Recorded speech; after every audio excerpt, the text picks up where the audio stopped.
আগামীকাল বিধানসভা নির্বাচনের ফলাফল ঘোষণা, আর এই ফলাফল ঘোষণাকে কেন্দ্র করে বসিরহাটের প্রাচীনতম কালী মন্দিরে মানত করলেন বিজেপি প্রার্থী। প্রায় ৬০০ বছরের প্রাচীন প্রতাপাদিত্য রায়চৌধুরীর হাতে তৈরি কালী মন্দিরে লাল সুতো দিয়ে ঢেলা বেঁধে মানত করলেন দক্ষিণ বিধানসভার বাসিন্দাদের মনস্কামনায়।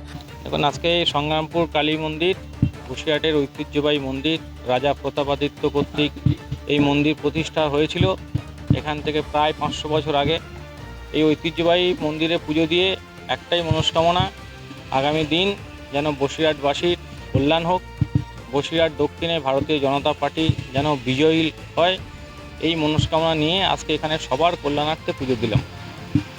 আর এই ফলাফল ঘোষণার আগে বসিরহাটের বড় বড় ৫টি কালী মন্দিরের পুজো দিতে এলেন বসিরহাট দক্ষিণ বিধানসভা কেন্দ্রের বিজেপি প্রার্থী ডক্টর সৌর্য ব্যানার্জি।